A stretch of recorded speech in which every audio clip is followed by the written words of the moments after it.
Hey there, welcome to PDX Rides. This is Jason, and here's a quick spin bonus video. Right, a little bit of backtracking now. Just a wee bit.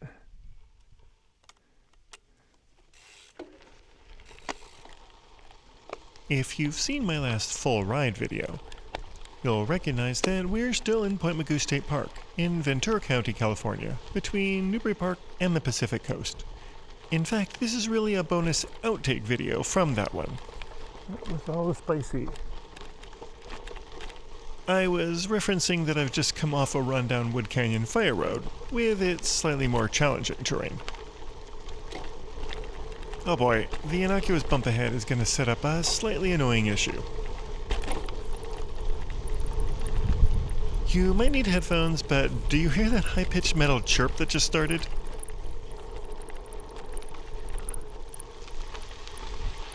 Lucky for you, I can fix it in edit. Voila. I wasn't so lucky, so I'll start to complain about it shortly. Back to the story of this video then. The main video showed both main routes from the Newbury Park side to the coast, but I filmed it slightly out of sequence from the final video edit. So here, I'm riding back up the canyon towards Newbury Park in order to film this route back down to the beach from the upper split with Ranch Center Road. But ironically, the color, contrast, and details are better riding this way, instead of into the sun like the main video. As always, to enjoy this as a true virtual ride without my route narration, just switch your audio track in the video settings to English from English US, and you'll only hear the sound captured on the ride. Turning on closed captions with either audio will enable text for the tour descriptions.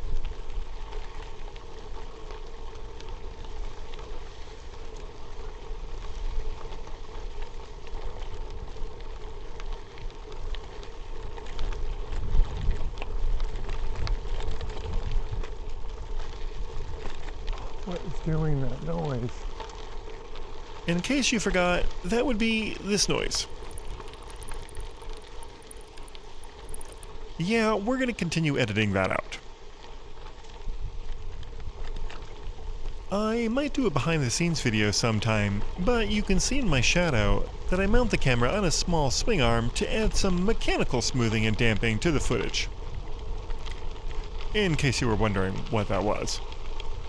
I even fabricated a custom mount for it that attaches directly to the gear groove mount on my Canyon Grail handlebar.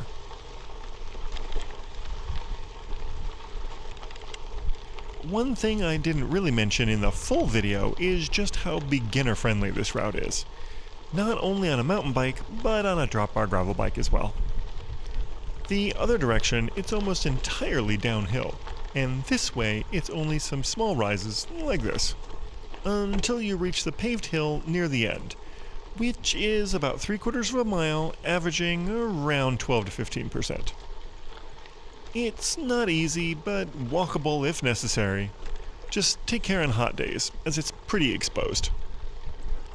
Going up canyon to our right is the Boney Mountain State Wilderness, which its designation means no bikes allowed, unfortunately.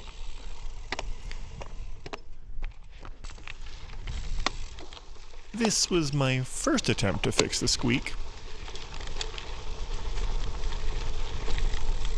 Alright. Rid of it temporarily. Sort of. It didn't work for very long. I'm glad I was able to edit it out. In real time, it was a bit less annoying now. That's more innocuous.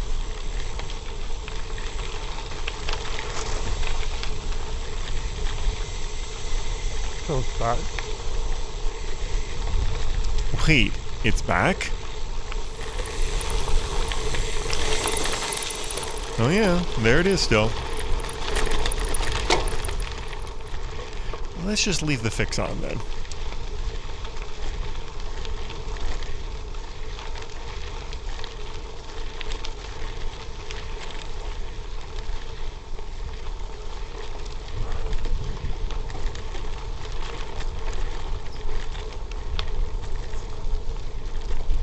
I know a lot of people find fire roads boring or only a way to get to better trails, but I love how you can just relax, take it easy, and just enjoy some car-free nature on the bike. And it sounds dumb, but really feels like mountain bike riding from the early days on rigid bikes.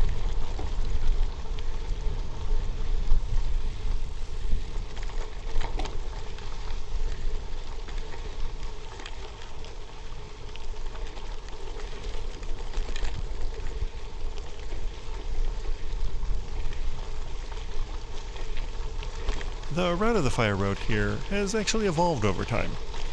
It used to make a left around here, cross the creek, and run under trees along the creek.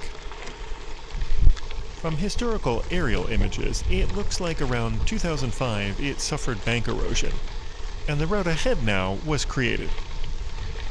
The old route was narrowed to single track and is now a part of the Two Foxes Trail.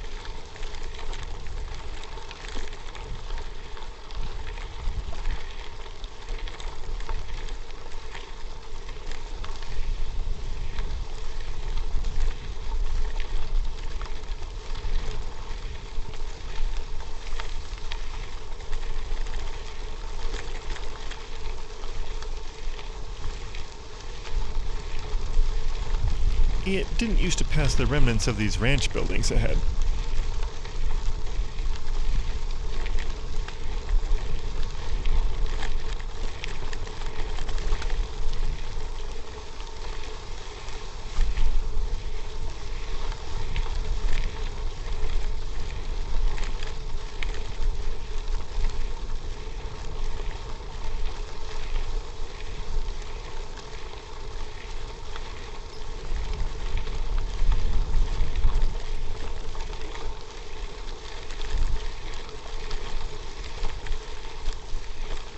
What is it? Some metal on metal mount part. I think it turned out to be a knob or bolt just slightly loose. And then the old route used a bit of Ranch Center Road here to cross back to this side. In fact, how it comes in at a diagonal is a remnant of the old curve to cross the creek.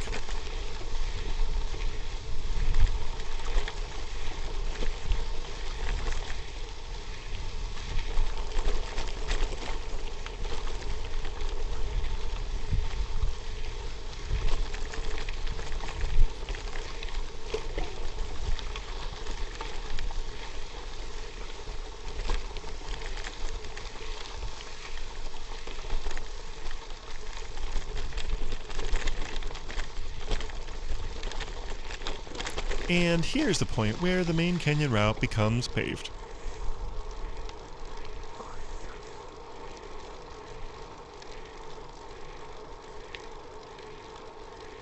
I explored the campground facilities in my spring 2024 video, linked above and in the description.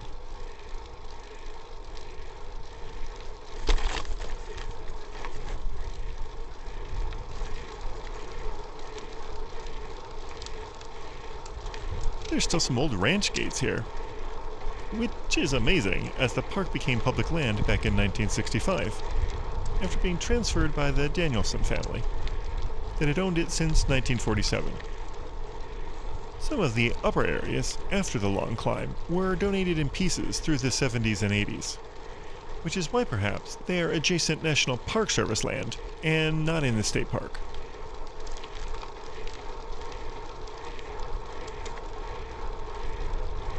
Here's the upper connector to Two Foxes.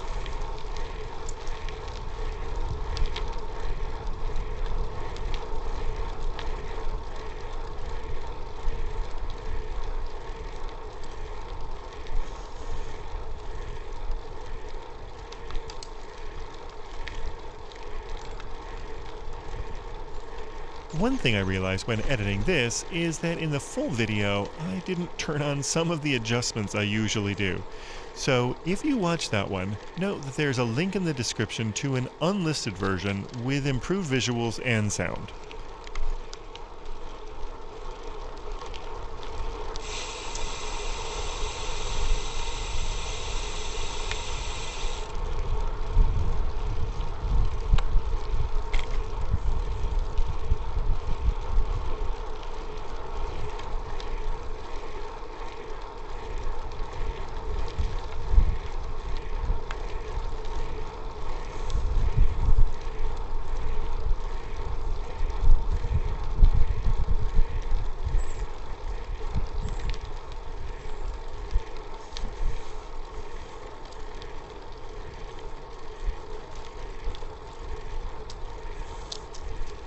while I was thinking of something to fix the squeak I was hearing. Over in the shade, let me try something.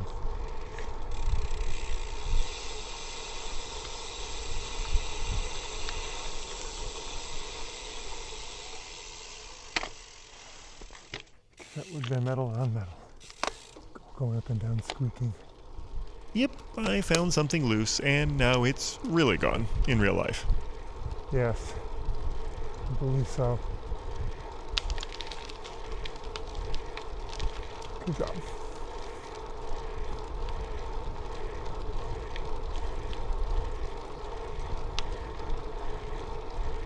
About there, the grade increases just a bit to Ranch Center.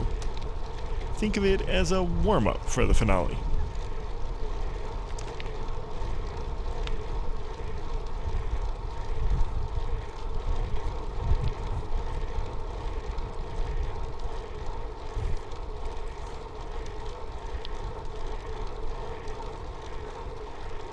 I think if this turn around, I'll fly downhill.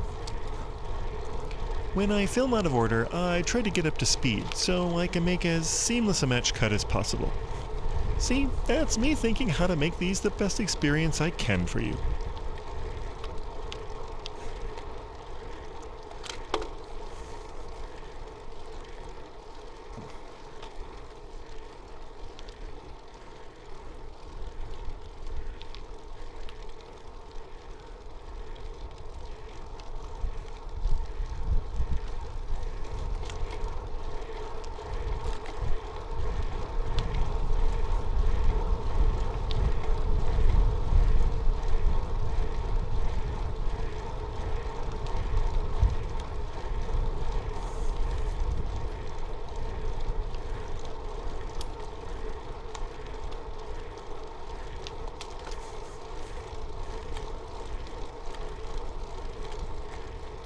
Not even all the way up because I came down the hill before I got to it.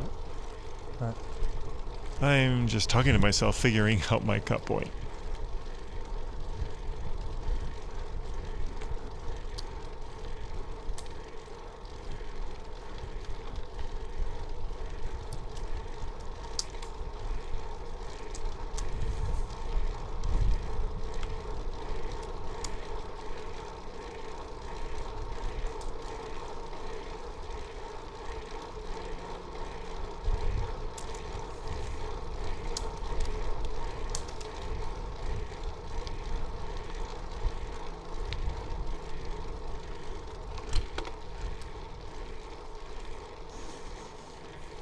So here's the split to Ranch Center. I'll go a bit farther and then turn around. yep, here's enough. Alright. Alright, I'll go down here.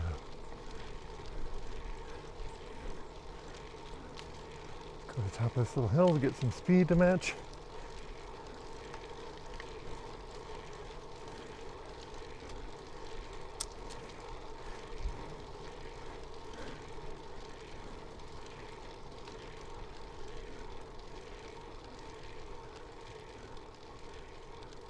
Not the shade.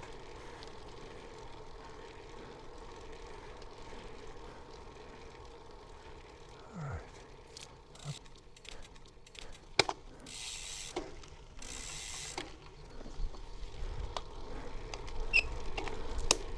And that'll do it. In the long video, it just looks like I stayed to the left at the split. But now you know I did Wood Canyon first and did this ride to come back to the split point. I hope the bonus video and a bit of behind the scenes was interesting. Thanks for watching and riding with me. See you soon on the Ojai to Ventura Rail Trail. Bye for now.